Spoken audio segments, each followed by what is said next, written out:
Hello, everybody, and welcome to Ladies' Night.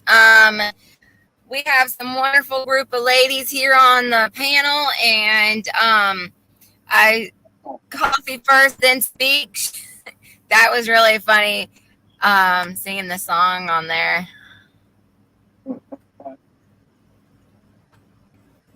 Yes. Oh, and we have another one going to be joining in. Let her get going, and then I'll add her. Yoda, she's coming in. And then here is Moonsprout joining in. There we go. Got you in. All right. Welcome, ladies. I'm going to introduce myself, introduce all y'all, and then you can tell everybody a little bit about yourselves. So I want to also say again, welcome everybody and everybody in the chat. I'm Little Mrs. Prepper, All American's wife, and Terminator. Why don't you introduce yourself and just a little bit about your channel, and then we'll go on to the next person. Hello, everyone. I'm Terminator. I have a channel called My Crooked Little Homestead, and it's just basically what I do here, all my gardening and my way of life of living a normal way of life, homesteading. I hope you enjoy our panel tonight. All right, Southern Tier Prepper. Hi, not sure if you can hear me. My husband's got the bike running, but I'm Southern Tier Prepper. My husband and I live in upstate New York with our 3 youngest kids, and we homeschool and homestead. Recently lost our home due to a freak accident, so we're living primitive until we can rebuild, but you know, still plugging along and trying to get back into it. Awesome. Moonsprout, I'm glad you were able to finally make one. Thank you. Yes, I'm excited to be here. We're in Central Texas. My name is Iris Moonsprout. I have a channel here on YouTube. We have 1 acre in Central Texas. We're homesteaders and also homeschoolers. Grumpy? Yes. We're just introducing ourselves, and so we're just introducing ourselves. So it's now your turn. Okay, I'm Yoda from GRUMPYACRES Farm. Some call me Angela. Yeah, so we just homestead here. We've got all kinds of little different livestock, and trying to expand into some larger livestock and make our own medicine and that kind of thing around here. You can find us on YouTube at GRUMPYACRES Farm. You can also find us at grumpyacresfarm.com and check out some of our freeze-dried goods and some of the stuff we put together. Awesome. I'm wanting to bring up this one chat in the group, in the chat, of course. Savage Lee, you should get your wife in here. We're not all about end of days, all that kind of stuff. A lot of us are just homesteaders. We do a little bit of prepping just because all of us, we all have some families. So, you always got to prep a little bit for your family. Down here in Florida, we like to prep for a little bit of hurricanes. Every state has some sort of something that you need to do some sort of prepping for. So you should get your wife in here at one time to listen in. We do homesteading, gardening. We talk about families and kids and all that. So yeah, you should get your wife in here to listen in.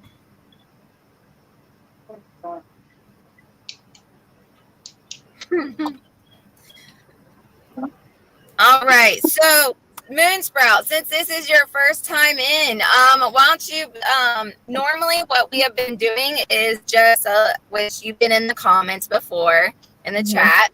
So why don't you tell us a little bit about your homes being on 1 acre? That is awesome. A little bit about how you're homesteading or gardening or what's going on in your home, like that. Sure. So we have 1 acre here in Central Texas. There are definitely challenges. We live on rock. We live on a rocky hillside, actually. So our whole acre is on sloping land, which definitely has pros and cons to it. And then we live on bedrock. Like the deepest native soil that we have is probably about 4 inches. And then there are other areas where it's just rock. So I do all of the gardening in raised beds, and I'm working really hard to just build our own soil.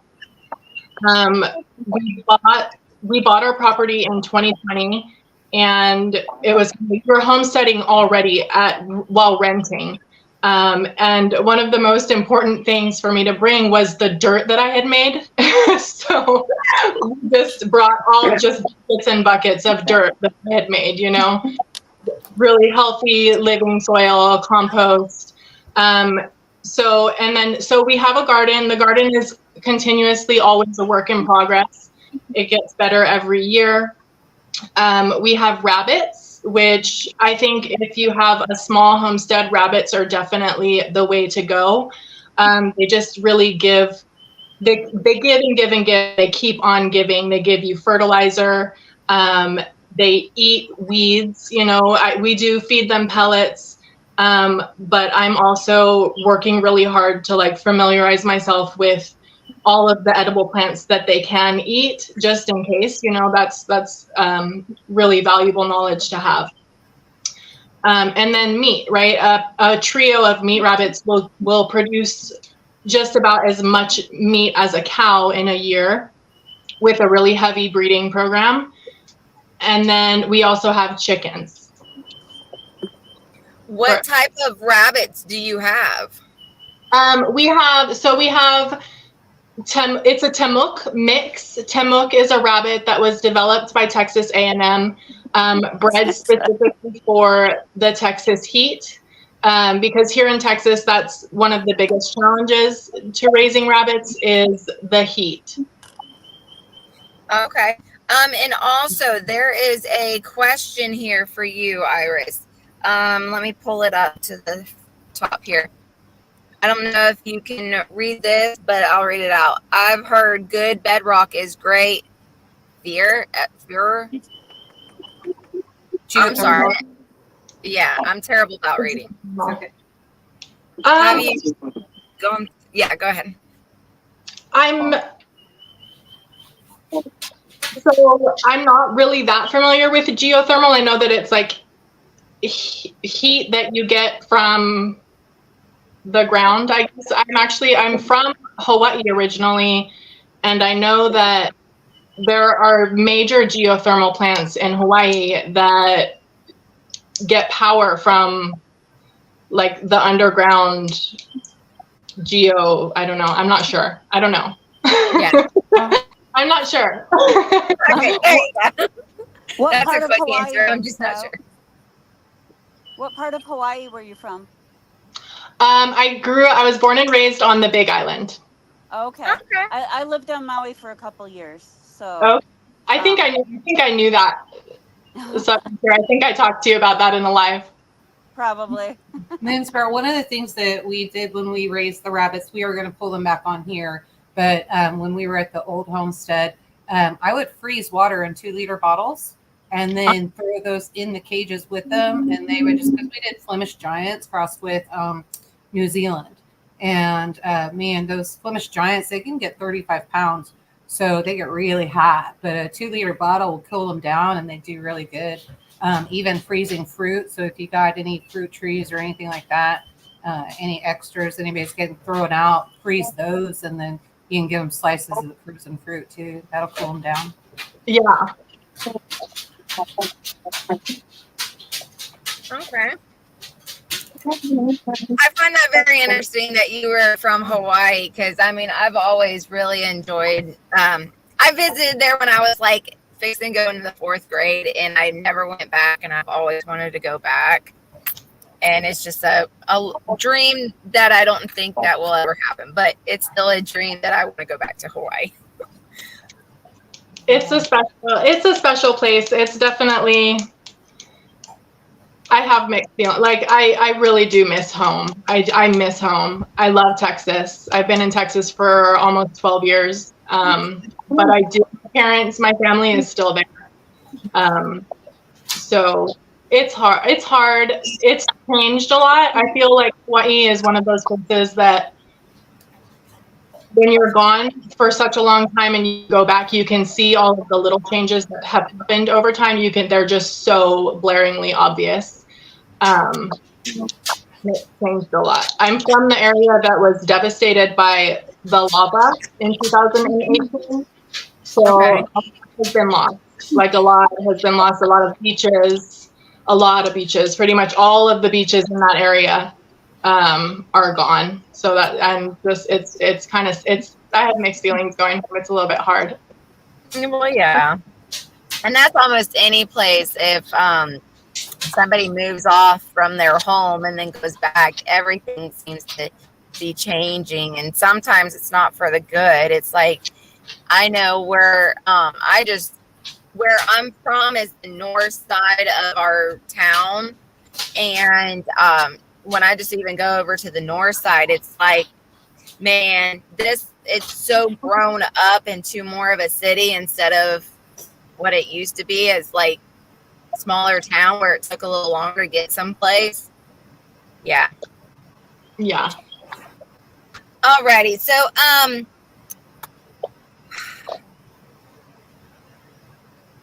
sorry, I'm having like a mind fart. If anybody has any topics that they want to bring up, go ahead. I'm good with going with it stuff as well. I do know that Bug Out, she's not going to make it for this live. They're having major internet problems. And then Prepping Artist, she's doing a live right now. She says she may be able to join in later. So just to let y'all know as well. So what since Iris, since you're kind of new, well, you've been in the chat but new to the panel, what kind of plants are you growing right now? So this year I just tore out like my early spring, a lot of my early spring, like the beans. I grew beans and squash this year. The squash, I'm just really battling the squash vine borer. Oh my goodness. I think I've gotten one zucchini. It's a little depressing. But I know there is an echo. Is anybody hearing this echo? I hear it now. I wasn't hearing it before. Do you have a microphone? Does anybody have a microphone in front of them? Or Nope. Your phone's on and computer's on? My phone is muted. Nope. Kelly, you are now, do you have a phone on, an extra phone on or anything? I do, but the volume's down on it. It's not you echoing, Kelly. Yeah, I hear everybody echoing. Yes. Oh, well. So, Kelly, I know you just recently, I'm sorry, I was going off on the echo thing and it was driving me crazy. Iris, go ahead with what you were saying. So I grow a lot of food, as much as I possibly can, really, in the limited space that we have. I'm also really trying to grow a lot of fruit trees. I think we have about 15 fruit trees on our 1 acre.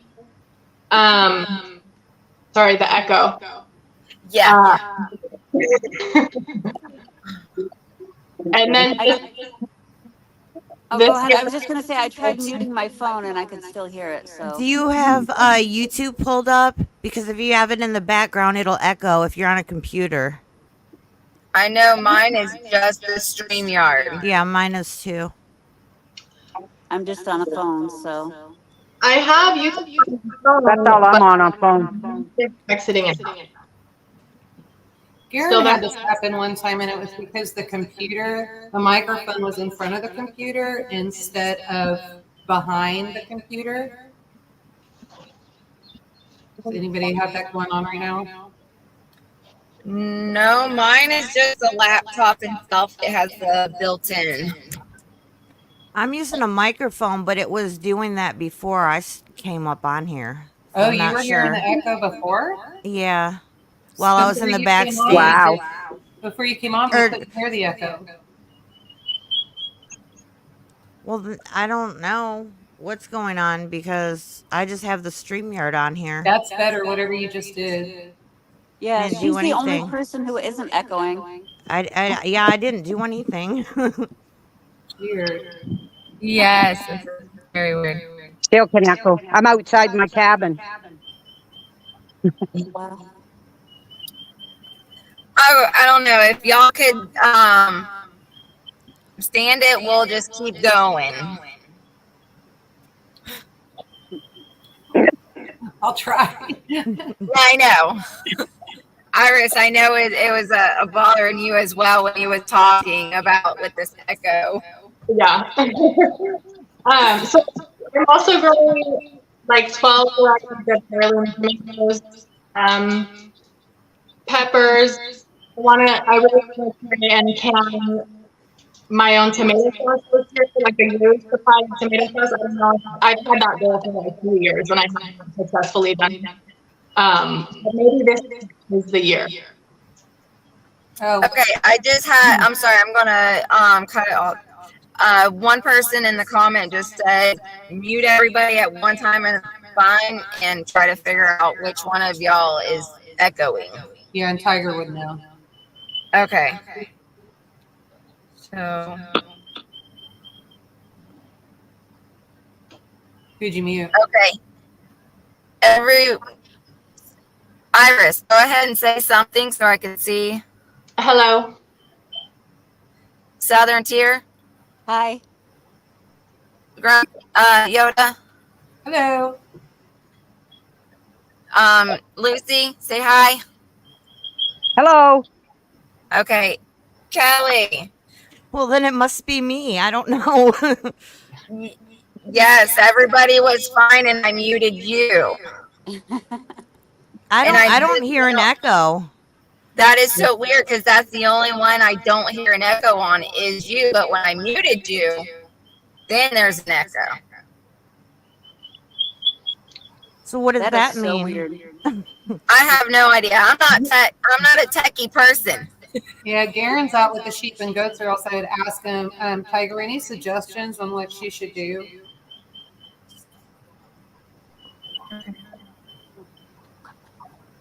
Maybe, do you have a microphone on your computer that is that instead of the... Oh, yeah, if your microphone is not muted on your computer, then you're getting feedback between the microphone and the computer microphone. But if I mute it, then I can't speak on it, right? I mean, I'm No, confused. your mic, you're speaking into your mic, right? Right. So Then just mute the computer because you'll speak into the mic. You understand?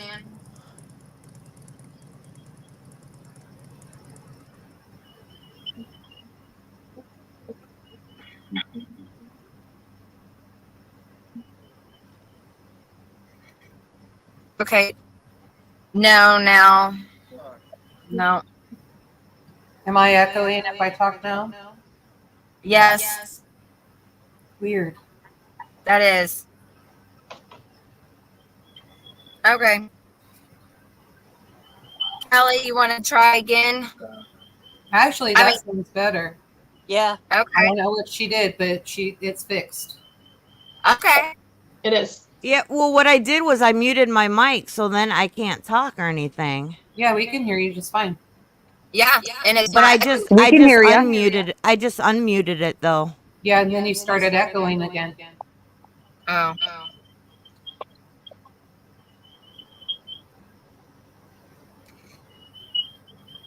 I hate us just to be figuring this out. I want us to keep talking.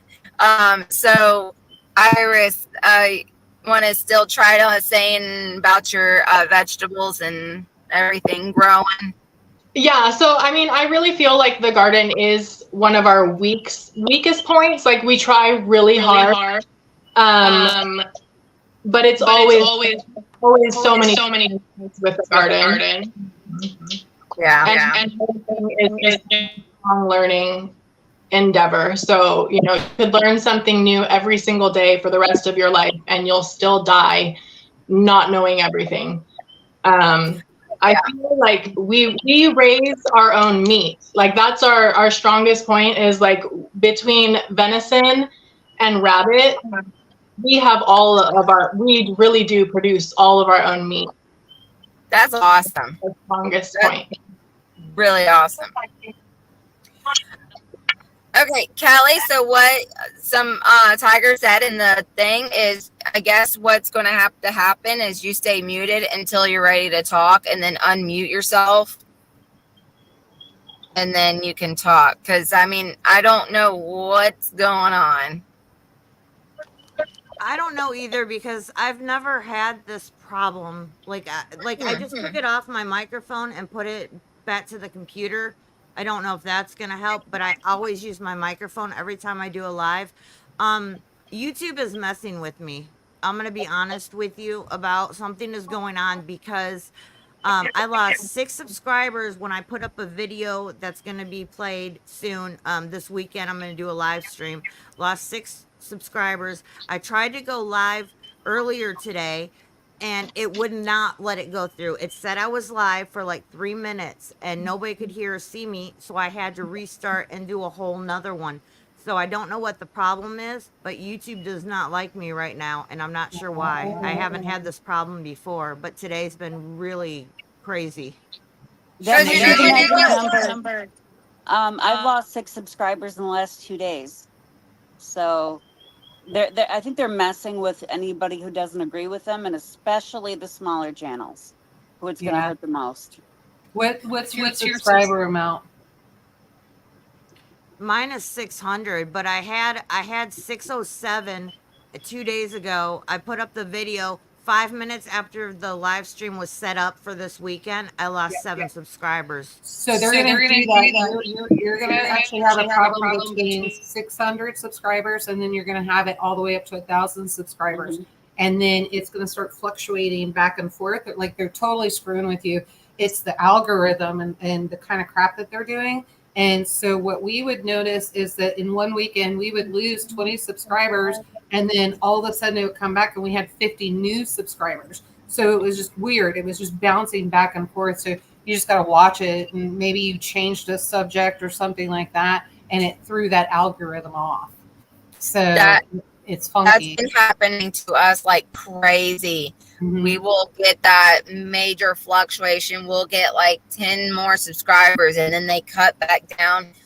They like cut 4 or 5 off of it, and then back up 1, and then back off 2. And then it's like, especially if we get that up to a next level and then back down, they don't let us get up higher unless we get way more, and then they'll just bring it down to 1 or whatever.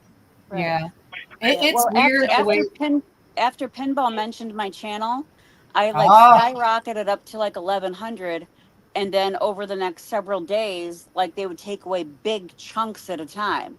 And like before I knew it, I was back down to like 500 and something, and I've gotten myself back up to like the 880s, but I was holding steady at 888, and then the last couple days I've gone down to 882. So Yeah.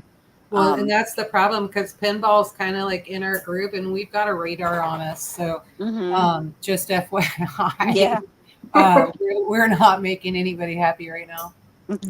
We're not going to play around either, and we're not going to play shenanigans. It's time to start standing up and taking our country back. So, amen. It's what it is. Amen. So I did see that there was a question in the chat earlier about how to get your family and your kids in on homesteading and prepping.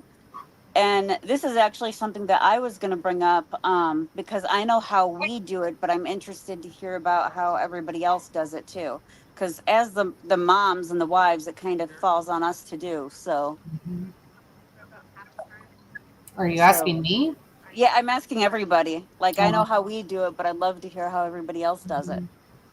One of the things that we did with the kids was 4-H. And so getting them into 4-H and then just showing them what we were doing and all of that, it's not always going to take. My son now, he's like, hey, but he wants me to do all the work.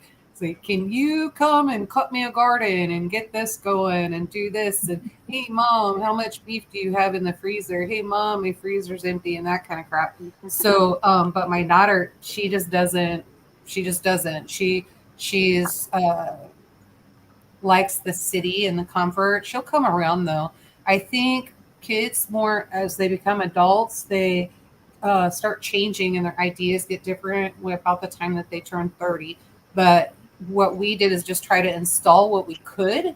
And then with the kids that are in the community, a lot of those, and especially I love my homeschool kids.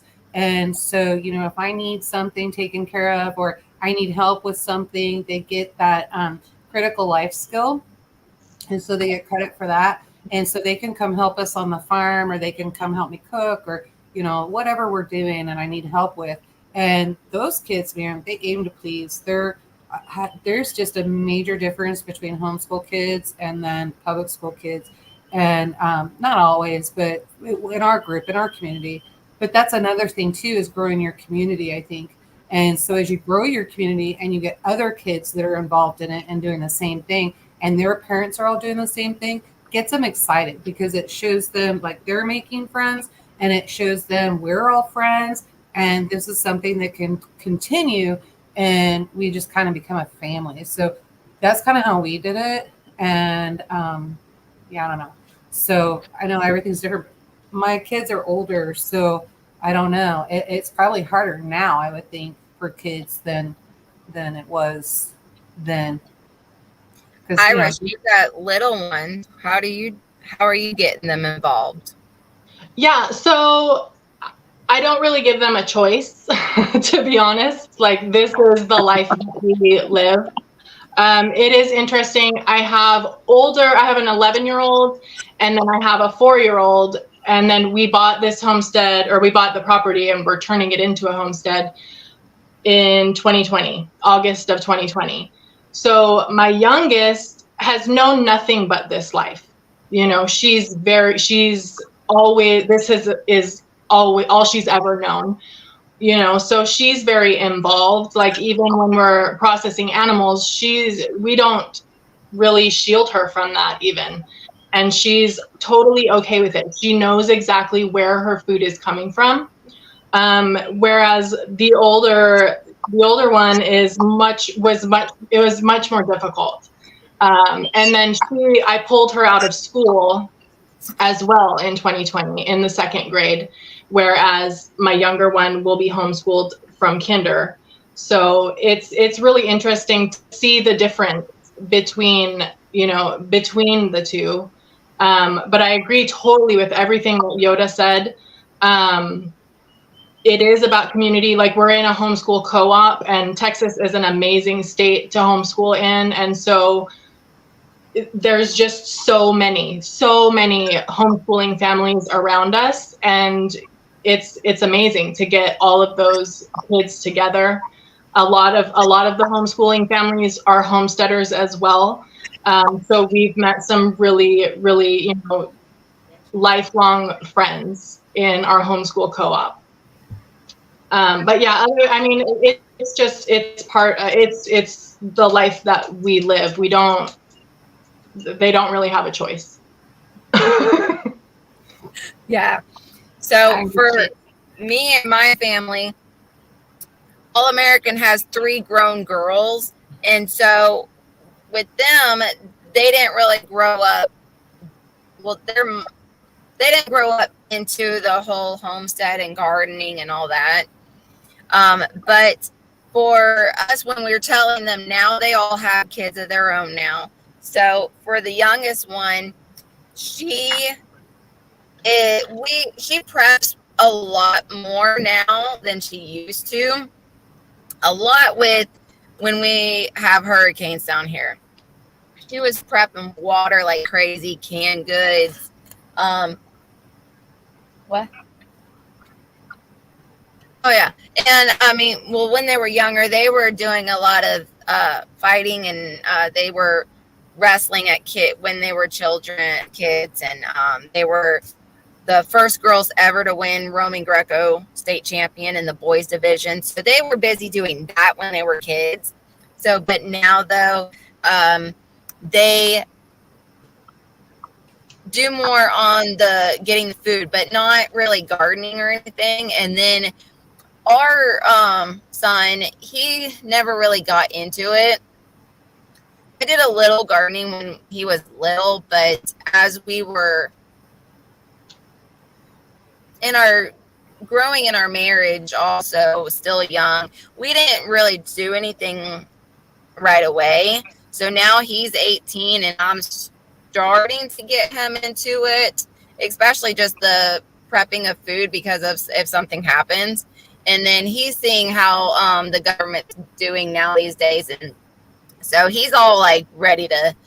We're trying to tell him not to go into the military and all the draft thing, and he doesn't want to because I'm like, no, don't you do it. But other than that, though, he's wanting to stand next to his dad, and if something goes down, he's like, I'm standing next to dad, ready to do what I need to do to protect you and the family. So he's more on that. He's fixing to turn 18 here soon.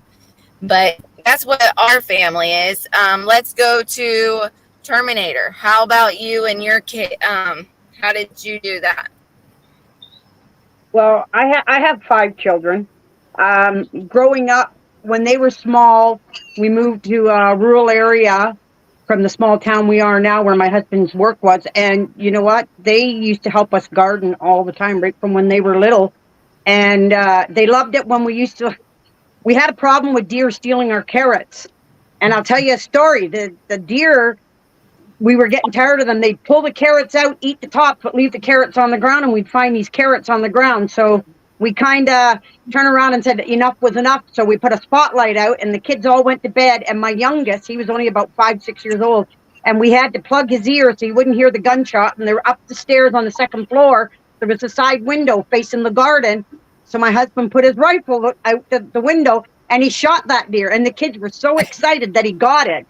They actually even helped me haul it into the barn to hang it. I had to gut it and hang it. But you know what? They loved gardening back then. And my oldest daughter today, she's 46 years old. And I was just talking to her tonight, and she has a beautiful garden. I gave her a bunch of manure. She has chickens. She has her own eggs. She has customers that buy her eggs. And on top of that, she runs her own business, cleaning business. And my other children, I have a daughter that's a school teacher. And she's just too busy with her kids. But they learn. They come and see grandma, and they come and see grandma's garden, and then they try to grow a little bit of vegetables, beans or whatever here or there. And my youngest son lives here, and they help with the garden and do different things with me with the livestock. They help me with the livestock, like especially the pigs because they get so big. But other than that, if they're all trained, if they need be, since 5 years old, they've learned how to cook. They can cook they're excellent cooks, even my sons. They can cook with no hydro. They know how to do that. They camp. They can live off the land. They know certain things that they can eat and that they can't eat. So I've just, to me, it was just common sense of learning and teaching them as they were growing, because I tried to teach them the old ways, the way my mother talked about during the Great Depression. And I told them, you need to learn all this stuff so then if anything ever comes down, that happens, and we have no power, no nothing. You guys got to learn how to cook. So they know how to cook on an open fire, you name it, on a wood stove. They do it all, and I'm proud of them for that. And they keep, even though one daughter's a school teacher, if she has to go camping and cook out, she will. She's actually cooked fish on an open fire, and went and stayed on an island at this big lake where they went and spent time with their kids, but they're not scared to do it. They'll go and do it if they have to. If it comes down to it, they'll go and do it, which I'm happy that, they've continued on, and they're not, they've learned from when they were younger what they could do and what they could grow and how to grow certain things. And my husband comes from 5-year generation farming, And he used to tell them how they used to go and cut ice on the lakes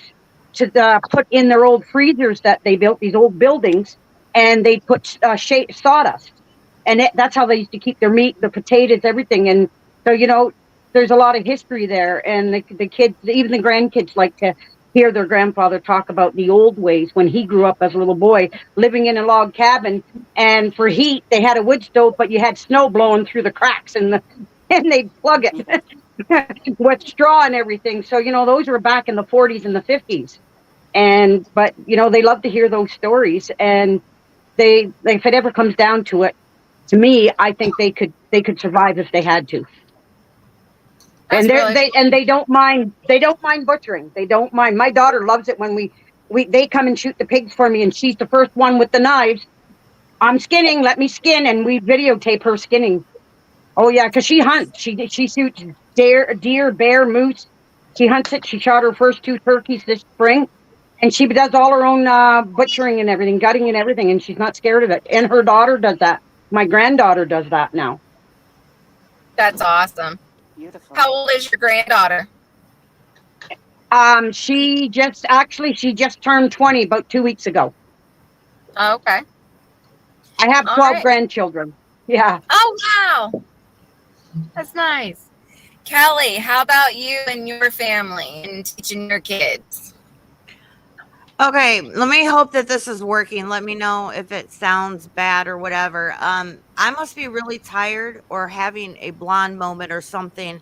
Because the echo cancellation was off in my settings because I usually use my headphones, but I didn't charge them, so they were dead, and I didn't switch that back. So I'm hoping that was the problem, why it was echoing, is because I had that on accidentally. So we'll see how it goes. Right now, with my kids, they're 18 and 15. And they both think I'm absolutely crazy. That's all. I mean, that's it. They're like, nothing bad is gonna happen, Mom. You're going crazy. Why do you think all this? It's fine. The government's gonna take care of us. We'll be fine. And I don't know how to get it through their heads that they're in some la la land somewhere, but that's not how things actually are. They they help me with the animals and stuff. That's about it. They think me prepping, stocking up on stuff is crazy. Yeah, they just think I'm crazy. You're the crazy lady. Yeah, pretty much. They'll grow out of it. Yeah. But the thing is, I haven't been prepping for very long. So we've only been like for 4 years. We just moved into this house where we're trying to get our homestead set up and everything. And we've only lived here for like a year. So most of their life, they weren't used to living like this or, doing these kind of things. So it's just going to take them a little bit longer. Like I was stubborn and I didn't want to do any of this. And I like thought people like that had these tinfoil hats on and were crazy too. So I came around eventually. So I imagine they will too. It's just going to take them a little bit harder. See, it happened for us in 2020 when everything happened, and that's kind of when I was like, maybe the grocery store is not so reliable. Maybe, prices are going to keep going up. Maybe. And since I'm the one going to the stores and buying things and stuff, I kind of saw at first what was happening. So, I'm sure eventually they'll get with it. But like I said, it's been a hard process for that. Wait Hi, till the first time Rambo. those preppy come in handy. They'll get it. I was in the Boy Scouts when I was in junior. You okay? Boy Scouts when I was in junior high, and my dad took me to the shooting range when I was in grade school. My grandfather took me out to the farm with the shotgun when I was in grade school. So, the motto for the Boy Scout is always be prepared. Yeah. Yeah. So, I mean, he kind of, when we got together, he kind of talked about it, and I was still kind of on the fence about things and stuff. And then just eventually, I kind of saw what was happening in the world, and I kind of woke up. So, You know, like I said, the kids haven't had a lot of experience in it. That's the thing. You know, we haven't been doing it for that long. A lot of people have been doing it since they were kids, and then their kids were kids and all that. So Well, we're just working at it. they spend What, all the time in Kelly, bed. can I say something real quick? Yeah. So here's the thing, and I think it's important that everybody knows this. And this is why it's important to have a panel like this of everybody in a different spot. Everybody is in a different stage of their journey, but we're all headed to the same place. So why not all of us talk to each other and then show other people that you too can do this? And you've got 1 acre, somebody homesteading on 1 acre, you got somebody homesteading on 2 acres. You know, there's then several acres and that kind of thing. And so, you know, we're all at different stages. And I think it's absolutely wonderful that we don't have to be just say, well, I only have 1 acre, I only have, 5 acres, so I can't do this. You know, this is not possible. No, you can. Let's go to the person that has 1 acre, 2 acres. How did you set this up? Can you teach me how to do it on my 1 acre, my 2 acres? And you can kind of see what they're doing. But we talk about that a lot, especially in our community, because everybody literally is at a different stage in their journey. We still have families moving in and buying property into our community. So they're literally having to start all over again. So it's very, very important that we don't just kind of shut down and go, well, I just started, I don't have anything. No, how can you motivate me to get more? How do I do this? What can I do? And I think that's what's important about community is that we can encourage each other, right? And so, yeah, Spags, I see ya. And but yeah, if we can just encourage each other and give each other the, hey, don't stay in bed today. Get up and get moving. What do you need help with today? And we do that for each other, and it's important. So I want everyone out there that's listening to understand that and know that it is very, very important to remember that we are all in a different stage, but on the same journey. So Yeah. Yes, that is so true, Yoda. And you always say that, and it's always so true. That and like everybody seems to need to know that, especially like it's a reminder also that everybody's in their own spot in the path to the same thing. same goal. We Yeah. all have the same goal. We're just in a different spot on our journey. Yes.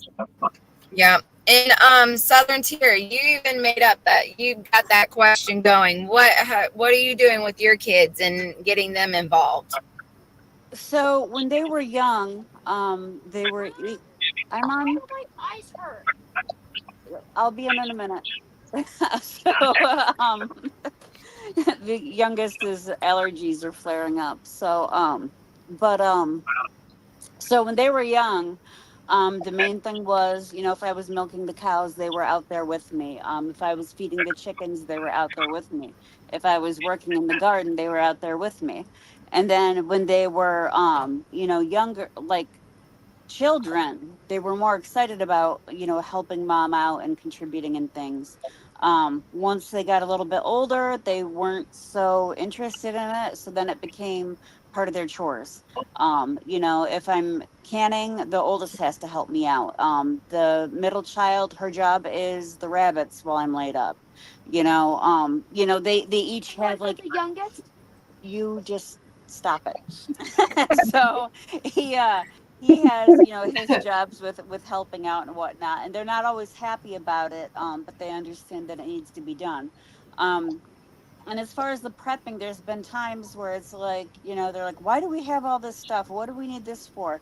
But then when we need it and it's there, then they get it. Like, during the pandemic when everybody was out of toilet paper and people were talking about it in school and friends of theirs didn't have any and we did, they were like, oh, so that's why we have, all those cases. Or okay, you didn't, your sister did. So okay, the natives are getting restless, but But More so photo there was, bombs. yeah. So there was, stuff like that. There was times where, like, anytime we're expecting a storm or a snowstorm or anything that, there might be power outages, I was like, okay, go fill up the bathtubs, fill up the water vessels, get the oil lamps out. And they were like, why do we have to do this? It never happens until it happened and they had used the bathroom. And it's like, oh, gee, we have flushing water. You're welcome. I'm not talking about you. Yeah, but I've never seen anyone else do it. Okay. Your father. So, and Ashley. So anyway, yeah, so there's been things like that once they realize that it's for a reason, they'll get it. Um, they might not always like having to help. They might not always like their jobs, but they know it needs to get done. So, and then someday they'll come around. Like the teenager is now coming around to the point where she's talking about, someday she wants to homeschool her kids and she wants to have a garden, and she wanted to help me more with canning this year. But then the accident happened, and that's not going to happen. So next year we'll be going hardcore into the canning together. I bought this actually for $5. Oh, that's great. It's awesome. Free enterprise. So yeah. So I mean, they get it, and some come around faster than others, and some don't have much of an interest now, but they all understand the reasoning behind it. Yeah. We raised them all to have a zero distrust of government. So I ain't gonna lie. Yeah. So I just want to add something to another way to build community, and then getting your kids interested and your wife on board and that kind of thing, is to do like what we're doing. So Spags Unfiltered is in here, and some of you may know him, may not, but he runs the Midwest Preparedness Project camp out, and we usually have speakers and do all of that. These festivals are a great way to connect with people, and the kids get to play together. They have kids activities, just all kinds of stuff. So you can find them on Facebook at Midwest Preparedness Project. You can also find them, I believe it's MidwestPreparednessFestival.com. Spags, if you're in here, I think you have a wrench, and you can actually post that on my channel. So if you want to put that in the comments so people can see it, feel free to do it, or Skanes Girl if you want to get a hold of it. But these are great ways to do it too. And that's where a lot of the homeschool kids are actually able to connect, and they make friends. It's amazing. We've been involved with it for so long. We started with 5 families, and it has just grown so tremendous. And the kids, it's like, I'm starting to get frustrated because I'm like, hey, I want to go somewhere this weekend, and I'll call my farm sitters, like, are you available? Nope. Reagan's coming over. I have a sleepover. I'm like, dang it. So then I have to change my weekend. So it gets a little frustrating that way, but it's good because they're making relationships and they're with like-minded people. So it's really nice to do that. And we've got some that have like little tics, and some that might be a little autistic and all of that, but the kids just love each other, and everybody gets along. There's no making fun of each other. There's no bullying or anything like that. Everybody is great.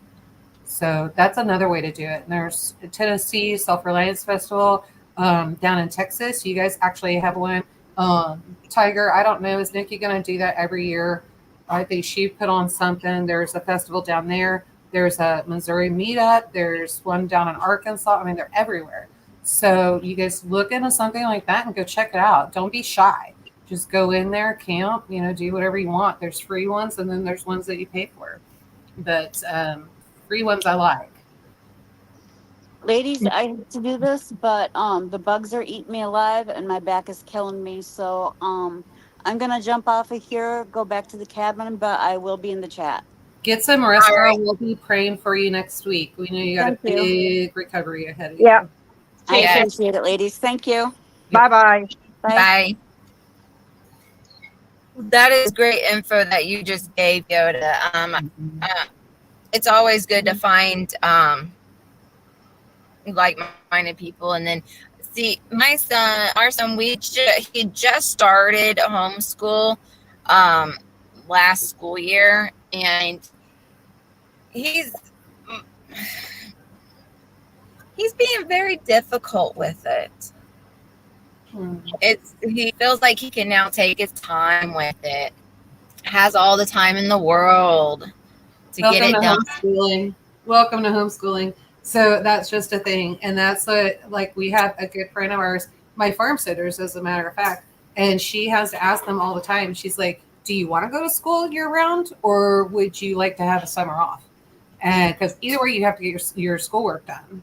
And so now she's been able, as the kids have gotten older, the two oldest ones anyway, she makes it a competition. So they're so competitive with each other that now they're trying to figure out how much schoolwork they can get done and who's going to finish first. But that's just a thing. And like literally, I'll have to ask her, but I'm pretty sure, let's see, I had the kids in June and they were still like 2 or 3 weeks out from finishing. So they probably just finished school here lately. So oh, wow. Yeah. And they got to start all over again next month. So, you know, you're going to have that. They lollygag. And yeah, he hasn't even finished this past school year. And here, a school year is fixing to start next week. Yeah, it's also really hard for a kid to transition. Like I noticed that when I pulled even at a young age of 2nd grade, you know, it was a challenge to pull her out when she had been in public school. Yeah. Yeah, so I know I'm having a hard time. And of course, he's got one subject completely done, 2 subjects left to do. English is his hardest one anyways.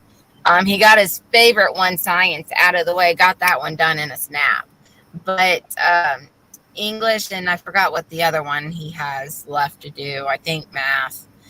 But man, he's just taking his sweet time with it and wanting to be more on his phone and on Instagram and watching YouTube. I'm surprised he's actually not in the chat tonight. Well, so that's interesting too, because I notice around here, a lot of the homeschool parents take the cell phone away and they limit their YouTube time. So I know that Fee has been angsting for a cell phone because another homeschooler boy got good looking. And so they've taken interest in each other and she wants her cell phone. And she's like, no. She said, get your schoolwork done. Then you can call him. You can do all of this. But this is what's going to happen. And even when they farm sit, we hide the remote controls so that they're limited on how much YouTube and all of that they can get into.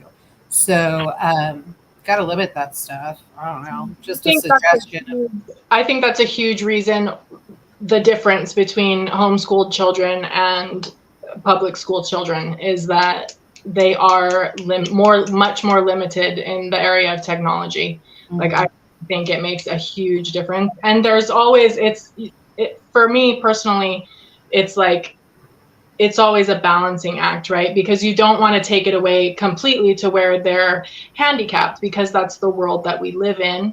You know, you want them to be able to do things to make money or, you know, whatever, to participate in the world. And then it's also a great leverage. Like they will do so much to get that technology. Like if you take it away, they're willing to, you know, clean their room, do the dishes, they're going to do laundry, to get it back. So we definitely use that too. Yeah, that is really good advice.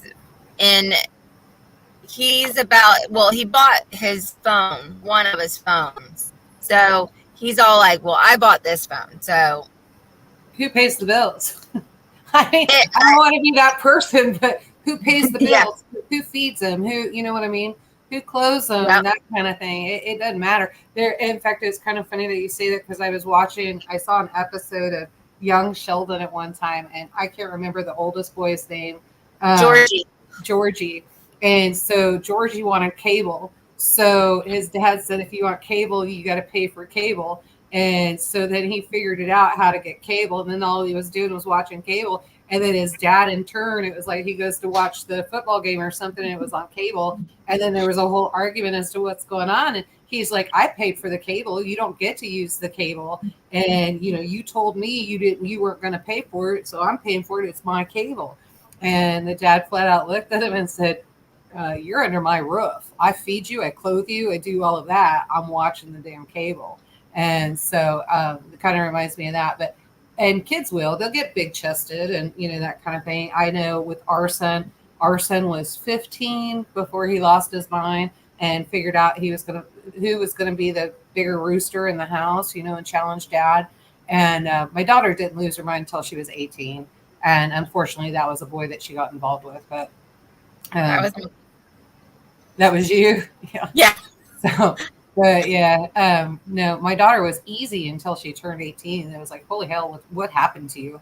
I was expecting it at 13, not 18. And, but yeah, so I don't know. It's just one of those things you just got to keep an eye on. And that's whether they're public school. I think public school is even harder because they see everybody else. And so what they get away with. I heard somebody talking one time, there was a kid, I can't even remember who it was. Was it on here? I don't know. I can't remember. But she was saying that there was a gal that was in front of her and the kid was wanting a candy bar or something like that. And he literally threw a temper tantrum and screamed at the top of his lungs until finally she said, okay, fine, get your candy bar. And so she gave in and it worked. And so her son's sitting there looking at her and he's looking at the candy and he's like figuring out. And she said, I could just see his mind was rolling. He was trying to figure this out. So he saw how the one kid acted and then he looked at her and he started to open his mouth. She goes, don't you dare. Don't even start. And so then he shut down. But they learn that behavior in public school and it's harder. And especially when you have, like, I don't know, the ones that were in earlier, I had commissioner planning meeting today. When you have the government coming in and the government is saying, I can raise your children better than you can, this is a problem. And so they're not going to. They're going to put out selfish communist brats. And so who feel like they need a handout and they should be equal to everybody else. They only need to work 2 hours a day or lay on your couch all damn day, but you should feed them and clothe them and house them. Yes. So, that makes it difficult. I don't know. I'm on a rant. I'm sorry. I'm so upset over that commissioners meeting, but anyway. Yeah. On the subject of the children in the public schools, when my children were young and all in public school, there's only 6 years from the youngest to the oldest. But when they were all in school together, they came home one day and they had rules when they came into the farmhouse. Their backpacks, their lunch boxes got put where they were supposed to, ready for being cleaned and filled for the next day. They just threw everything on the floor. And I turned around and I said, excuse me, where does all this stuff belong? You guys each got your own nails, your own places where everything goes. Oh, we don't have to listen to you. I said, excuse me, who told you that? Well, the teacher told us the government said we got a mind of our own and we have rights and we don't have to listen to our parents anymore. I said, okay, come on with me. I made them all come upstairs. I made them pack clothes. I gave them all, brought them downstairs, gave them 50 cents each. And I said, you take that 50 cents, you go to a payphone, which is, I think it was like an hour's walk from where we live to the nearest town. I said, you go and you phone your teacher. She can feed you, clothe you, keep you warm, do everything for you. Because if I'm not allowed to do it, and she said she can, you start walking. I kicked them out of the house and everything. You know what? We had a quarter-mile laneway at that time, way back down in a gully where the farm was. And you know what? I think they got halfway out the driveway. They all came back and they were all crying and apologizing and never had a problem with them after that. Yeah, it's amazing how that works, isn't it? And so my son actually is who it was. And so he come in and he did something and he needed to be punished for it. And so I was going to punish him. And he told me, he said, you can't do that to me. I'm going to call. And it was, somebody said in here, it was STP, calling CPS. And yes, they were teaching this. And so my son was actually like, well, I'm just going to call the state on you. I said, I'll tell you what, I'm going to do better than that. I said, come back to your room. I said, here's your suitcase that grandma bought you. I hope that's going to be enough. I said, but here's the deal. I said, I paid for those clothes. I said, you get one pair of underwear, one pair of jeans, and you get one pair of socks, a shirt, and then the shoes that you walk out of this house with. And I said, and then once you have that packed, we'll call CPS. I'll call them and I'll tell them come pick your ass up. And he looked at me and he went, what? And so I said, that's exactly what you're going to do. Well, then I'm just going to run away. And so, you know, because he was trying to get my goat, right? He was trying to figure out where my goat was. And so I told him, I said, all right. I said, go on. I said, bye-bye. And I'm watching him. He's walking out the front door. It was the hardest thing I ever did. And so I'm watching him, like peeking out the blinds and making sure everything's okay and nobody snatches him and that kind of thing. And he walked around the house and he sat back on the service porch for a little bit. And then I waited and, you know, let him contemplate this and let him think it out. And that's what he did. He finally came back about an hour later and he said, Mom, I'm sorry. He said, I know that was wrong and I'll never do it again. And he never did. And so, you know, I don't know. My kids think I was too strict on him, but we're a Marine Corps house, you know, it's just kind of the way it is, iron fist. And so we're trying to save them from getting hurt. We're not trying to let them go out and be a feral child and just do whatever the hell they want. And now they're both very successful. When I was a kid, I secretly planned on running away, but where I was going to run to, it was my grandma's house. That's why he thought he was going to go too, and I told him no. And I knew that wouldn't work anyways, because one time I was actually feeling sick at school, and I called Grandma instead of Mom, and then of course Grandma called Mom at work, and then so I had to go back to school later. But because also my grandma was my mom's mom, so it wasn't going to work. But I always had that back in my mind. Okay, if I run away, I'm going to go to Grandma's house. Yeah. I already had my suitcase that said going to Grandma's house. Yeah. That's what Ian had. Yeah. And I know the drive didn't take long, but I knew it would take longer to walk there. Mm-hmm. So I didn't do it, but it was always in the back of my mind. Yeah. Yeah. Kids. Oh my gosh. Yeah. I always say youth is wasted on the young. I wish I had that energy. We went and saw the grandbabies this weekend, and I told my granddaughter, I said, can you just bottle all that energy up and give some of that to Oma? You know? Yeah, we say that about the dogs when they get the zoomies. It's like you need to bottle all that energy, and then you could make fortunes. Yeah. Yep. Oh yeah. To the Catskills, STP. I was going to run to the Catskills and live off the land. Side of the mountain until my mom found my packed backpack full of survival gear food. Oh wow! Always, even back when she was little, she got her survival gear. Oh my gosh! That's funny. That was cute. So, she was 10 too when she was going to do that. Oh man. Oh, so Iris, so that's what you got to look forward to when your kids get a little older. Yeah, I know. I have one thing to add, and then I do have to jump off. But in theory, right, I'm not there yet, but in theory, if we instill these values into our kids, even if they run a little bit astray when they get older, hopefully they'll come back, hopefully they'll, come back. I feel like once you have those values in you, you'll always have them. So even if they want to, run amok a little bit, they'll come back to the flock. Yes. You know what I mean? And that's biblical. That's biblical. You plant the seed and they'll come back. Yes, totally. Yeah. Oh yeah. But anyway, my husband is home and it's dinner time here, so I do have to jump off, but it was a pleasure being up here with you ladies. Yeah, I'm glad you finally got to join in on the panel. Yeah.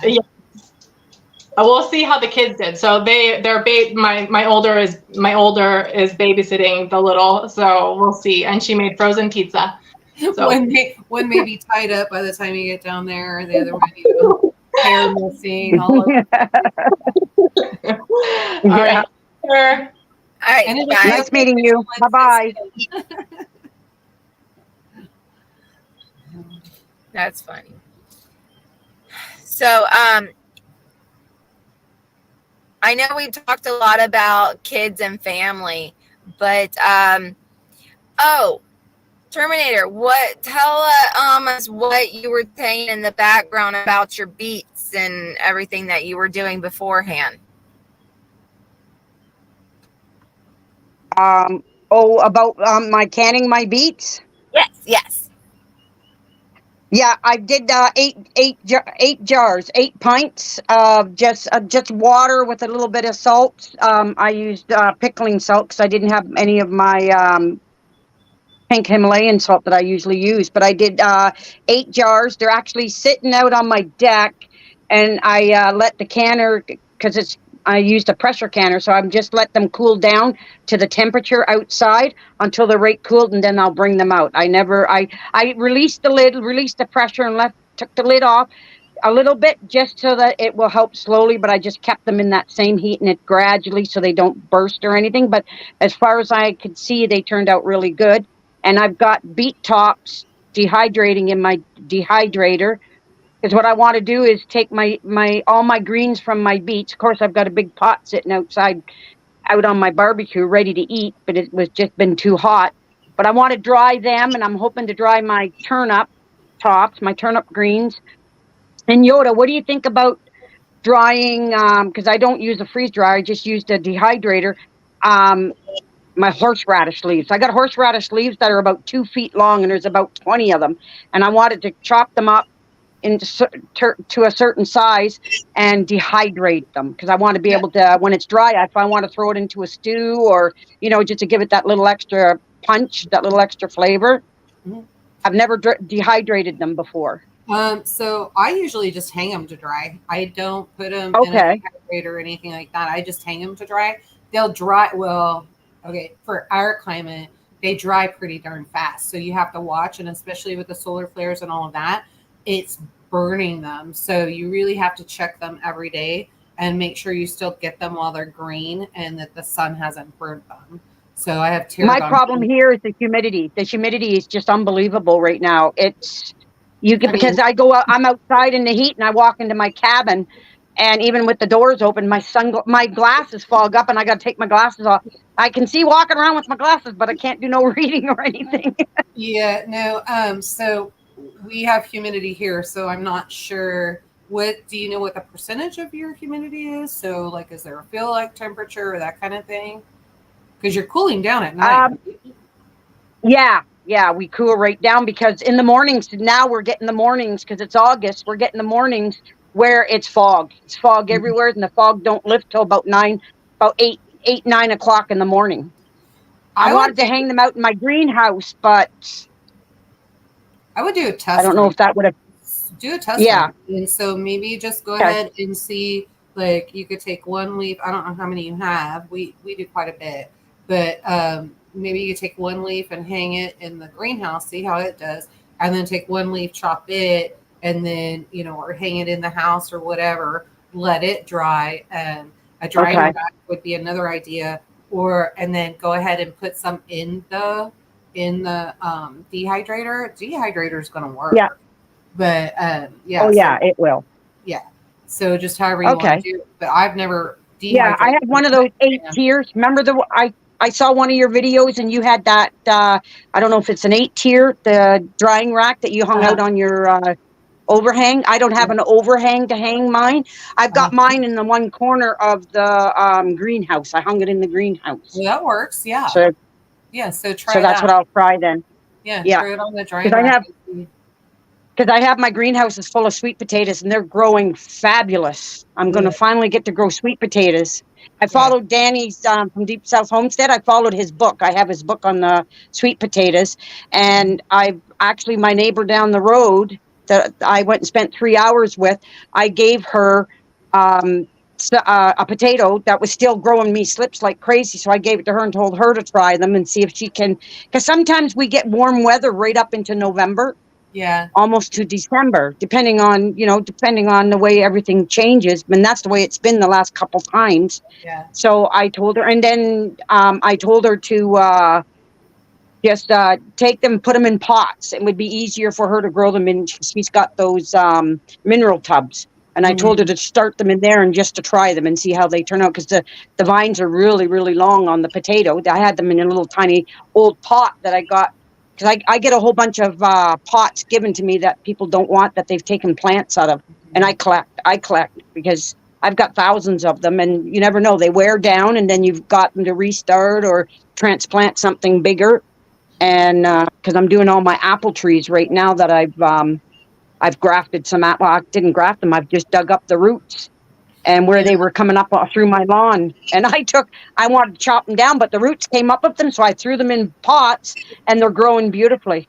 Yeah. We, so like on the sweet potato slips, when that happens, so that's what I get a lot of business that way. So another way to earn income off of your land. A lot of people from Topeka and that area, they'll actually drive up and come and get them. So you can actually take as your slip is growing, and you said they were getting very long. If you take them and you count 3 down, you want to go 3 leaves down and cut, and then 3 leaves down and cut, and then I get $15 for 12 slips, and so oh wow, I just throw them in water, and then they start to root, and I'm like, okay, I've got X amount ready. Who's ready to buy them?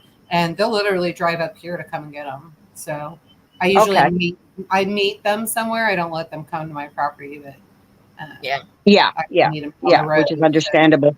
Yeah, you get some weird people out there, but oh yeah. And I've actually, with sweet potato leaves, I've actually put them in my salad. They were really good. Yeah. And even gave some to my rabbits. They loved them, even the stems of them. Mm-hmm. Yeah. And I've been feeding my broccoli plants to my rabbits because they bolted. Because in June I planted them in the beginning of May, which was nice, cool weather. They were doing good. Then we got about 4 days of really hot weather like we have now, and all my broccoli plants bolted. Hardly no little. I think the heads were only maybe an inch in diameter. So I've just fed the plants I've been feeding them to my rabbits, and then I'm going to redo it all, and then I'm going to start seeds again in probably about the end of August. Then maybe I'll grow them throughout the fall, and it'll be cooler. Ooh, so I can get some good head. Is doing currants. She's selling. She's doing the same thing with raspberry plants and currants. I'd love to have. Oh yeah. I'd love to have some currants. We don't have any. I have red, and my neighbor down the road, we're going to swap. She's got black. Oh, if I could find a way to ship them to you, I would ship them to you. There's got to be a way, Lucy. Where there's a rebel, there's a way. Well, what I was thinking, I've actually dried. They're almost dry. I took some of the berries off of my what is that plant? Wintergreen. And I dried the berries because they got the seeds in the berries, and they're drying in that tear dryer I have. So maybe if I take some of the kerns and throw them in there and dry them and everything, then I'll put them in an envelope. I'll put them in a bubble and little envelope I have, and put them in an envelope and make it look like a gift card or something, or a birthday card, and I'll send it to you. Yeah, do that. Wrap them in foil because they're going to X-ray them going over the border. Okay. Yeah. So wrap them in foil because even if they pass it through the X-ray, the radiation will kill them. Yeah, we'll kill it. Yeah. Okay. Years ago. Yoda, Northern Girl Hobbies. She said that she'll ship some to you. Email her later. Oh, okay. All right. There you go. What is currants? I'm gonna have to Google that because I don't know that plant. You make jelly out of it. Oh, okay. Yeah, you can make jelly out of it. It's really good. Would you categorize that as a grape or a berry? It's almost, well, see, to us, it's like a choke. We call them choke cherries. This other berry that we have grown here on a cherry tree is called choke cherries. And you make choke cherry jam or choke cherry jelly out of it. And the kerns are the same type. You just have red and black. Yeah. Okay. When I was a kid, my dad used to make choke cherry wine, and he used to have these big glass jars. And I still remember these days. He put sugar, raisins, and all this stuff, and he'd get all us kids in the neighborhood, and we'd all climb the big, tall cherry trees to the top and pick cherries, buckets and buckets of cherries, until my dumb brothers decided, my oldest brother decided to bring a hatchet with him up the tree. And while my younger brother was climbing up the tree under him, the hatchet fell and split his head open. We weren't allowed to do it after that. Oh no. Yeah. He's running down the road from my uncle's house. I can still picture him, his t-shirt pure red. We were laughing because he's saying, I'm going to die. I'm going to die. He didn't. He got stitches in his head. And yeah, it was, and the thing is I don't know why my older brother brought the hatchet. They weren't chopping any of the trees down because these were big, huge trees. You had to be a monkey to climb them to get up there, up to the tops. But that's what we used to always do, and climb trees. And when I was a kid, bare feet, and away I went up the tree, and we'd pick and pick and pick. And of course, we weren't allowed to try the choke cherry wine, but that was no fun, that part. Now I'm thinking I gotta get something started here so Garen can make me some wine. I don't know. We got a lot. Some people were talking, like Northern Girl says that they got a lot of fruit this year. We did not. But then you were talking about picking because the storms came through and the wind and all of that. So we lost a lot of blossoms. But on the pear trees, all of the pears are super, super high. So the ladders are not going to reach it. The fruit picker is not going to reach the very top. So that's why I'm going to have to get one of the homeschool kids over and have him monkey his way up there to start picking me some pears.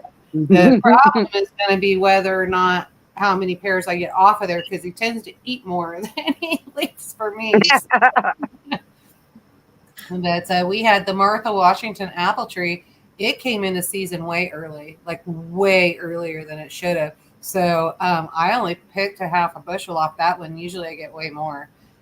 So I've got those sitting over, letting those finish, and I'm just going to do apple cider vinegar because I don't know. I got to open some up and see what I can do. I mean, to the point that there are some that on the tree that were already starting to rot. It was weird. Oh, wow. That should not be happening. And I picked those a week and a half ago. So that should not be happening. When I was down at my neighbor's the other day, when I brought her because I brought her some pepper plants, because I have over 100 pepper plants that decided they wanted to grow. And I brought her some, and because we're just become real good friends. And she's homesteading now, and she teaches her son homeschooling. And we were standing by this tree, and I said to her, I said, "Oh, look at that tree." And she said, "Well, we're going to tear that tree out of there." I said, No, don't. I said, and I looked at the leaf and I flipped it up and I said, "Oh, it's a wild hazelnut." She said, "What?" So I went and picked one off, and they're real prickly, so you got to peel them open. Yeah. And the wild hazelnut, they're just turning 10, and usually August you got to get them before the squirrels get them. And I broke it open and I let her try it green, and it was because I eat them green. I said, if you ever had to survive off the land, you can just eat this and it's not going to hurt you. And she tasted it and she really liked it. So now she wants to make sure I said, if you want lots of trees, my whole roadside is all wild hazelnuts. Yeah, nice. Tons of them. Yeah, we're excited. So now I have to go and... Yeah, we're excited. Go ahead. Our almond trees and all of the what I put out there. I put almond trees. I put a bunch of nut trees anyway. But those are all coming in and doing very good. I saw the fig trees when Garen was trying to figure out getting me up here after I lost you guys. The fig trees are doing great. Those look amazing. So we have guavas that are dropping. Once they're still green on the tree, and then once I actually see that they're ready, they've already dropped. And so I try to pick them off the ground before any of the bugs get them. But we got red and white guavas. And really? Yeah, a bunch of them. And both of the trees are loaded with them. That would Wow. be interesting to see if we could do guava up here. Yeah, because I mean, down here it's excellent for guavas. Mm-hmm. You should Well, try it, Yoda. If I can grow pineapple trees, you can grow them. I tried the I have pineapple 4. tree and it was a total fail. I was like, ah. Oh, But mine are still growing. They haven't produced nothing, but I moved them from my cabin because it started looking like a jungle in here. And they're in my greenhouse on a stand, and they're doing great. Jonathan has his pineapple tops going, and he sends me a picture. Well, he sent it to the community, and he sends the pineapple. The pineapple had a mohawk on it, but I was like, let me know how it tastes because it looked really really good. And he said that was the best pineapple that he's ever had. So, but he's down in Texas, so Yeah. we'll see. But yeah, but pineapples, man, in the grocery store, they're so dang expensive anymore. I can't know. even believe what they were selling watermelon for up here. My boss, she has quite a few. She has a pineapple patch, and for her, before the pineapple can get big enough to actually take off, the animals eat it. And she's actually even putting peppermint oil around the plant, putting something guarding the plant like a wiry, and then the raccoon's trying to sneak its hand in there and get the pineapple. She has, I think the one pineapple she's actually been able to get was about like this big. Wow. I'm keeping an eye on my Kiwana. The goats keep going over there and they're starting to worry me. But I've got one area fenced off and there is fruit in there. Those are doing good. And then Garen's like, can I go in there and weed? And I'm like, no. And I said, you have to leave everything the way it is. The fruit's already it's taking over the fence and doing what it needs to do. Leave it. And then I go over to the other side. He never put the fence up there. And I look at my poor amaranth, and the goats are getting into that and just torturing it. And then, which if they need it, they need it. They did leave me. I've got 4 out there that they've left me, so I'll get some grain off of it. And then the Kiwana out there, they're just kind of flowing out, like kind of grow like I think like a watermelon or pumpkin, right? They just continue to go and vine and all of that. And so those are laying down, and every time I see it go over there, I get so nervous. Like I know those little butt heads are going to eat my Kiwana. Because they know I want it. Yeah, really. It's like the animals know you want something, so they're going to try to get it first. Yeah. I know they're going over there like, oh, it's green, it's not ripe yet. But it'll be one morning that they're out, and I'm not going to catch them in time, and they're going to eat them. Oh yeah, turd buckets. I know my 3 hogs. I went yesterday to make sure they had extra water, and they've got a habit of I only use a water trough until I get a barrel system set up, and they get a habit. I got one that's over 4 feet long, weighs near 200 pounds, and he tries to climb in the trough of water and lay in it and flip in it and everything. And so I said, you guys are going to keep flipping your water out. I'm not going to stand here and keep hauling water for you to throw all over the place. So I went and grabbed 2 pails of water and tossed it into their outside pen. And you know what? The biggest pig come running. I named him after my son. And David comes running along, and he turns around, and he's in there rolling like a new little kid in a mud puddle. And I didn't bring my phone to videotape it. It would have been hilarious. And every time he went to sit up, his butt would slide and he'd fall down, and then the other 2 came and was doing the same thing and pushing, and they'd go to roll around in the mud and they'd push each other out of the way, and their bodies would just slide, just like the slip and slide.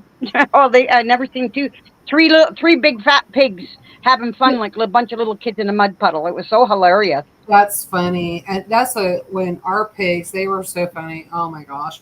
You get them out there. They're heifers. And heifers, yeah. And so they were out there, and every time you get on the side-by-side or the ATV and you go over there, you'd be driving around the property and get to them, they would see you coming, and then they would go to that corner from where you were coming from so that they could face you, and they're squealing, and their little tails just a wagging, and they're so happy that you're coming by there.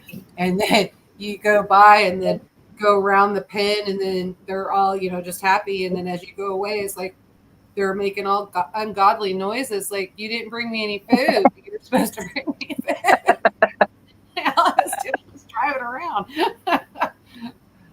Oh, they're funny.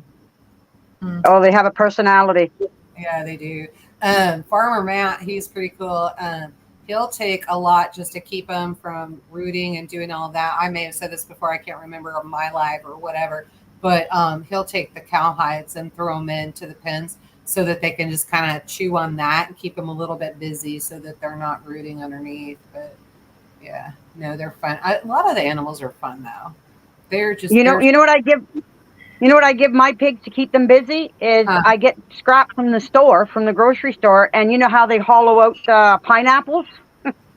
Yeah. And that centerpiece is in there, and I'll throw 5 or 6 of them in there, and it'll take them about an hour, 2 hours, and they're so busy taking them and flipping them in the air and trying to break them. And then when they start breaking them, they're all fighting over them. And you got 2 pigs on each side and pulling on it and everything. They'll play like that with that, but until it's all eaten for a good 2 hours. Yeah. Then they're so tuckered out, they go and lay down. It'd probably have to be scraps from other farms or something like that. There's kind of it's weird. It's both in Missouri and Kansas. I'm not sure what other states, but we have a thing around here, and they call it dumpster diving. The stores can give the food to like a food pantry, or what is it, the where you drive by harvesters and that kind of thing, where you can get the food, and they can give it out that way. But they cannot give you the food because of some liability or BS that they came up with. But so a lot of people, they'll just go dumpster diving and then see, because you know as well as I do, if there's ham in there or something like that. And I've talked to several people, and they're like, oh yeah, we'll go in there every night, and they're like, we find all this meat and then do all this stuff, and they take it out because it's not expired. And you got to do what you got to do to survive. But yeah, so I don't know how that would work. And I'm a little old to be crawling into a dumpster, I'm not going to lie, to feed some pigs. Lucy, I used to do dump. You have a question in the comments.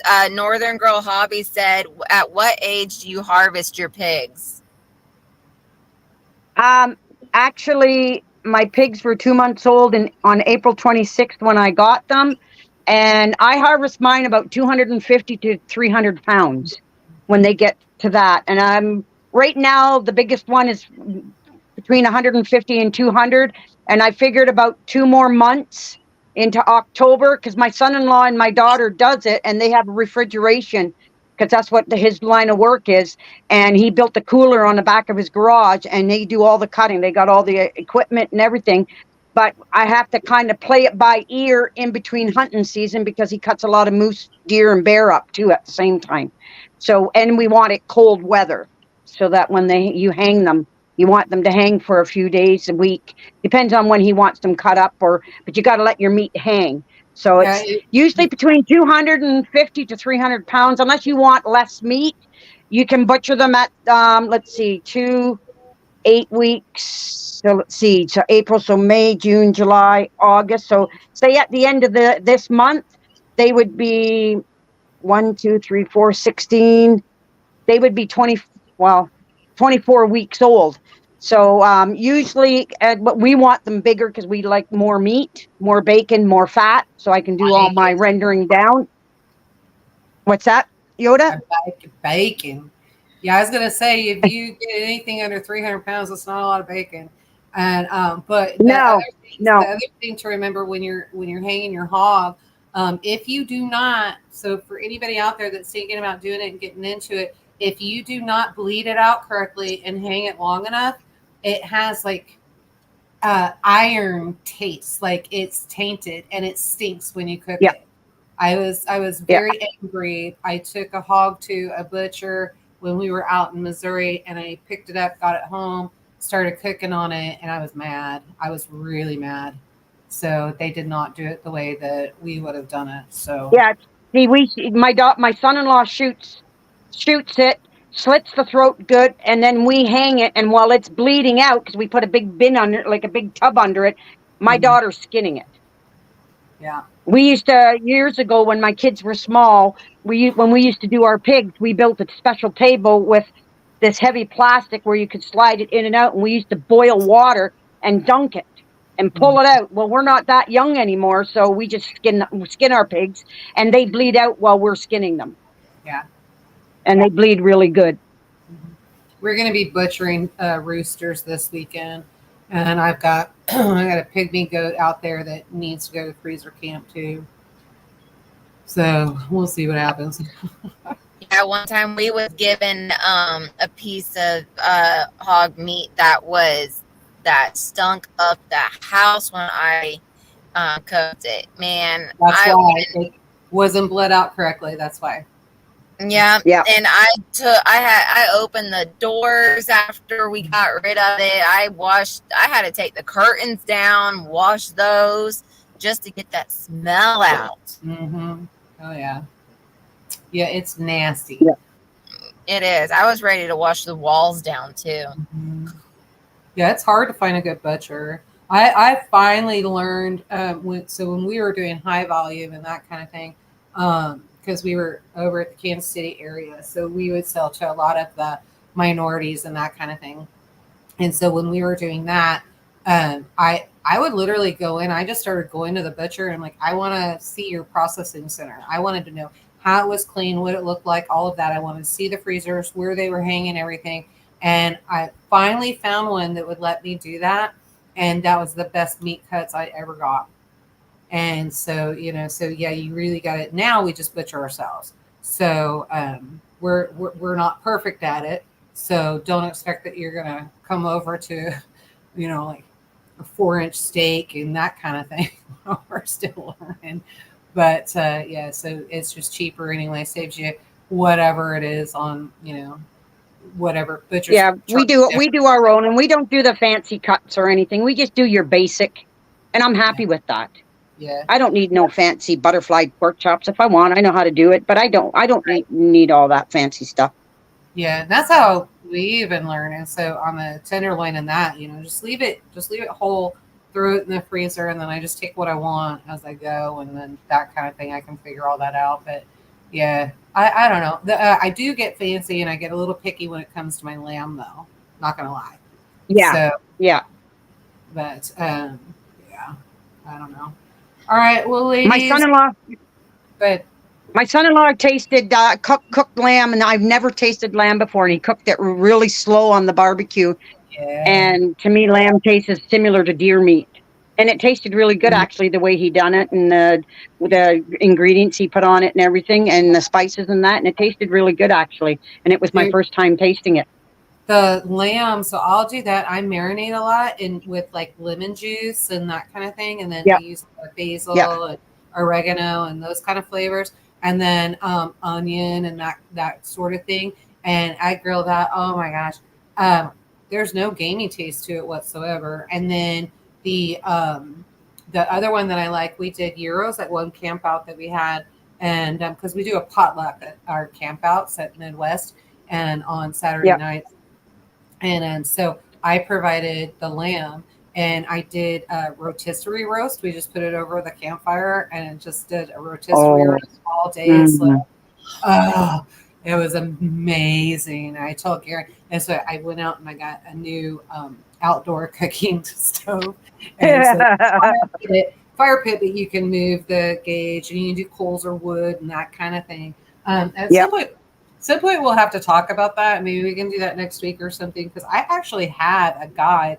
I don't have Garen take pictures of it or print it out. I actually have a guide for on the fires. So when you're doing the fire, there's actually a guide that shows you to get to 350 degrees, you need X amount of coals. You need this many logs to get those coals. The coals need to be this size and that kind of thing. And now you're cooking at 300 or 350 and 400 and 450. It is so handy to have. I just went ahead and laminated a sheet, and then I've got that. But because I like that rotisserie. Oh, dang. I mean, it was good. Yeah, my husband, years ago when the kids were small, he did a 12-pound lake trout that way, and using maple chips. Mm-hmm. You have a question, and it's Yoda? So delicious. What's that? Can we do sheep on 1 acre? You could. Your feed bill is going to be high. I wouldn't put a lot out there. You could do. I would say if you. Okay, let me put it this way. Sheep tractor. That's how I would do it. So if you've Yep. seen a chicken tractor, I would put them in a sheep tractor. You can go over. Billy Bond over at Purpose Pasture Farms does it. There's a lot of other people that do it too. Joel Salatin does it, and so go to Joel Salatin and see how he did. In fact, he actually has the design for it, and I think it's Poly. Oh, is it Poly Designs? And he's got the plans and everything in there for that in his book. And so I would sheep tractor them. And then what you'll want to do is you'll want to move that tractor every day so that they're grazing on that grass and your feed bill is not outrageous. And so if you did that, yeah, it's very doable on 1 acre. I wouldn't do more than, I don't know, maybe 2 females and a male, and then, or vice, well, I wouldn't do 2 males and 1 female, 2 females and then 1 male. Start with 1 male, 1 female, because that's the only way you're going to get everything done. And then as the baby at 8 weeks, so if you're going to sell them, great. At 8 weeks, what I would do is I would move that one to, once it's weaned, move that to another tractor. And then you can do, Billy Bond does over at Permanent Pasture Farms, does a 3-day. So so you could do where you've got 1 tractor, and then I would leave 1 slot open, and then you could put the other tractor in front, or vice versa. And then because the baby's obviously going to eat less than the grown-ups, and then move that tractor so that they're always 1 step away. And then you got your manure and all of that stuff there. So after 3 days, you can go collect that and put it in a compost bin. So yeah, there's a way to do it. Yeah, just got to get creative with it. In fact, we're going to do, so our, when we pull the pigs on, those are actually going in tractors. So we'll be tractoring our pigs here. And I think that's what he was talking about. I don't know. We're trying to get the bamboo under control, and I need them to go take care of that. But yeah, Moon Sprout, check those out. And Joel Salatin will tell you, he's good. Joel Salatin's really good. And I love Billy. He's also a personal friend. So, but Billy knows his stuff. He really does. And also, Yoda, you made me hungry, and I already ate dinner with that whole lamb roast. Apparently, I have a habit of doing that. I don't know. We were, even at the planning committee, Joe came up to me and he's like, "Oh, you made the banana delight. I didn't know that." And I was like, because we had our community dinner, and I said I would do dessert. And so I said, "Yes, I did." He goes, "That's amazing." And I'm not sure. I meant to ask him. I wonder if he tried ordering it from the restaurant and then had to figure out that I made it. Oh yeah, man, I love me some lamb. That's like a treat for me. For meat is a lamb. Oh, yeah. I love it so much. And if you know how to cook it, you know how to butcher it, you know how to cook it. Oh man, I actually had somebody, a very good friend, and he swore he hated lamb, and I was just like, I had forgotten or something. I just got flighty, so I pulled the lamb chops out, and that's what I happened to put on the grill for dinner. And we're sitting there eating, and he takes the 1 lamb chop and he's Mac Daddying on that, and he goes back for seconds and gets another one. And he's like, "I'm sorry, I don't mean to be a hog. Can I have a third?" Because I always overcook, because when the guys are working, they get really hungry. And so I'm like, "Yeah, you're welcome. Yeah, have a third." And he's like, "These are just the best damn pork chops I have ever had." And I started laughing, and I said, "Those are not pork chops. Those are lamb chops." And he's like, "What?" He's like, "I hate lamb." And I'm like, "Wow, I forgot." I said, "But apparently you don't." And so we got him to switch over. And so now he's raising his own sheep, butchering his lambs, because now he likes the meat. So, it's in all the way you cook it, the way you marinate it, what you cook it with, and yeah. If you can, and the butchering. If you can keep the Mediterranean twist on it, you'll love it. If you start going Iran and that kind of place, not great. I also like recipes from Scotland, Ireland, Norway is good. So if you start going up there, so there's different ways. So I just try to stick with that and not overdo. But yeah, I don't know. I'm even good with just salt and pepper on my lamb. Salt and pepper, I'm good. Really? Yes. I don't need hardly nothing on my lamb. Just cook it, a little bit of salt. If you want to throw some garlic on it, I'm good with that. I love lamb anyway. There don't even need to be any spices on it at all sometimes. Yeah. Tiger, you can email me and we'll switch numbers. You may have my number. If you got G's, G will give you my number. And then you can call me. She wants some tips on cooking in the rock pot. And so, yeah, I'll be glad to help you with that. No worries. But yeah, no, that also depends on what kind of lamb too. So not all lamb is equal to the other. Yeah. Yeah. I don't know. I don't. Same as beef. Yeah. Beef's Yeah. the same way. Beef is the same way. Yep. Yeah. All the lamb, I don't know anybody. I don't have any lambs. I don't know anybody who has lambs. So all of my lamb that I've ate in my life has been store bought. Oh. So you would love farm raised much better. Much better. She's missing. Yeah, she's missing the flavor from farm raised. Yeah. I would love to have farm raised lamb. Yeah, you're missing out. I'll have to figure out. We're gonna start. We're gonna butcher this fall. We got to wait for the flies and mosquitoes and everything to go down. So we've got quite a few that we got to butcher and get done. I'll see if I can't find. I think Mrs. Hacks has like those styrofoam coolers that you can put ice packs in, and maybe I'll see if I can't ship you out some. Yeah. Yeah. So. That'd be so awesome. Yes. She does that. You'll never buy lamb in the store again. I know. She'll be calling me. I'll gladly pay $25 a pound. Yes. Yeah, because actually the very first time I had lamb was in Australia. Australia was the very first time I had lamb. And the guy just cooked it on the barbecue. We went to his house, so I don't know where he got it from. But yeah, I pigged out on that lamb. Yeah. Yeah, that's the best lamb coming out of somebody's backyard. I'm not gonna lie. Yep. Anyways, I got to get going. It's getting late. I want to go and get my jars out before the coons come out because they'll start getting nosy, and I don't need jars broken. Yeah, and anyways, you ladies have a good night. You too. Nice chit-chatting with you all. You too. Do you want to just do final See words you real again. quick? I gotta go too. I gotta get ducks and chickens put up. So that's fine. We'll just go ahead and end it. I'm glad that both y'all were able to come and be here. And thank you, everybody in the chat, and all the other ladies that were here earlier. Thank you all. And then we'll have the next ladies' night on Monday, same time. And I'll send all my ladies on the panels. I'll send y'all the links. Sounds good. Okay. All right. Y'all have a good evening. You too. All right. Bye. Bye. Bye-bye.